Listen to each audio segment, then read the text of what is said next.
ગાંધીધામ મત વિસ્તારના ધારાસભ્ય માલતી માહેશ્વરી દ્વારા નવા વર્ષનું સ્નેહ મિલન doctor Baba Saheb Ambedkar convention centre ખાતે યોજાયું હતું, જેમાં ધારાસભ્ય સાંસદ, કચ્છ જિલ્લા ભાજપ પ્રમુખ, સરહદ ડેરીના ચેરમેન, અંગદાનના પ્રણેતા, ગાંધીધામ નગરપાલિકા પ્રમુખ, ભાજપના પદાધિકારીઓ સહિત સમગ્ર કચ્છના સર્વે તાલુકાના ભાજપના અગ્રણીઓ, કાર્યકરો, નગરપાલિકાના કાઉન્સિલરો, અન્ય રાજકીય તેમજ સામાજિક અગ્રણીઓ ઉપસ્થિત રહ્યા હતા। આ તકે માલતી માહેશ્વરીએ લોકોને સુખાકારી માટે હંમેશા ભારતીય જનતા પાર્ટી સજ્જ છે, જે છેલ્લા 30 વર્ષથી સેવા કરી રહી છે। નવું વર્ષ વધુ સુખદાયી અને લાભદાયી નીવડે તેવી શુભકામનાઓ પાઠવી હતી। ગાંધીધામ વિધાનસભા પરિવાર માટે ખૂબ આનંદ અને ખૂબ જ ગૌરવનો દિવસ છે।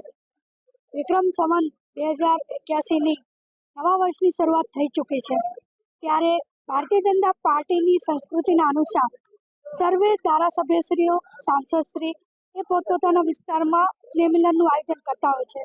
ત્યારે આપ સૌએ જોયું જ હશે કે છેલ્લા કેટલા દિવસથી સર્વપ્રથમ આદરણીય સાંસદ શ્રી વિનોદભાઈ ચાવડાજી, ત્યારબાદ પ્રદ્યુમનસિંહજી, ત્યારબાદ આપણા ત્રિકમભાઈ છાંગા સાહેબ અંજાર ખાતે, ત્યારબાદ આપણા કેશુભાઈ પટેલજીનું, અનિરુદ્ધભાઈ દવેજીનું, સર્વેનું આજે ગાંધીધામ વિધાનસભાનું અને 17 તારીખે રાપર વિધાનસભા રાપર વિરેન્દ્રસિંહ જાડેજાજીનું સ્નેહ મિલનનું આયોજન થયું છે। સ્નેહ મિલન એટલે વિધાનસભામાં રહેતા તમામ સમાજો, તમામ સંસ્થાઓ અને દર વર્ષે જેમના માટે આપણે કંઈક ને કંઈક કાર્ય કરવાનું અવસર મળતું હોય અને જેમના થકી આપણે આપણા વિસ્તારોમાં કંઈક ને કંઈક વિકાસનું કામ કરવાની, સમાજલક્ષી કામ કરવાની પ્રેરણા મળતી હોય છે, એ બધાને એક સાથે અહીં બોલાવી સાથે એકબીજાને નવા વર્ષની શુભકામનાઓ પાઠવવાનો અવસર હતો।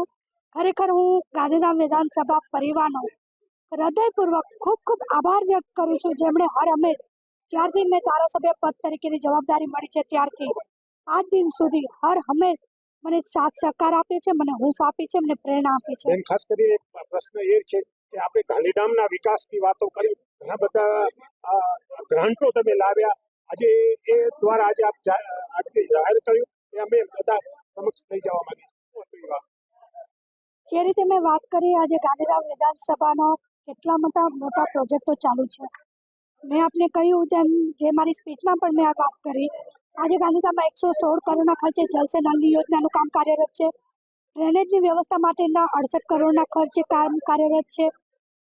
બે બ્રિજ, એક બ્રિજ ઓસ્લો ઓવરબ્રિજનું કામ પૂર્ણ થઈ ચૂક્યું છે। LC3નું બ્રિજનું કામ કાર્યરત છે, ખૂબ જ ટૂંક સમયમાં પરિપૂર્ણ થશે। 2 અંડરપાસ LC4 અને LC5 એ પણ રીટેન્ડર થયું છે, બીજી વખત ટેન્ડર કરવાની જરૂરિયાત પડી છે, પણ એ ટેન્ડરની પ્રક્રિયા કાર્યરત છે અને ટૂંક સમયમાં એ કાર્ય પર શરૂઆત થશે। આપણે સૌને જણાવવા માંગુ છું, ગાંધીધામ એ સમગ્ર કચ્છનું પહેલું શહેર હશે જેમાં અંડરલાઇન વીજ કનેક્શન થશે। આપણે જેટલી બી વાયરિંગ છે અંડરલાઇન થશે। 350 કરોડના ખર્ચે ખૂબ ભવ્ય કામ એ ટૂંક સમયમાં એનું આપણે ખાતમુહૂર્ત કરવા જઈ રહ્યા છીએ। કંડલા પોર્ટના CSRની મદદથી ડમ્પિંગ સાઇટ 11 કરોડના ખર્ચે જમીન પણ મળી છે અને એમના વતી રિસાયકલિંગ ડમ્પિંગને કરવા માટેની વ્યવસ્થા 11 કરોડના ખર્ચે મળી છે, જેનું લોકાર્પણ આપણે ગણતરીના દિવસોમાં કરવાના છીએ। એટલે આવનારા સમયમાં એ ગાંધીધામ પણ સ્વચ્છ અને સુંદર બનશે।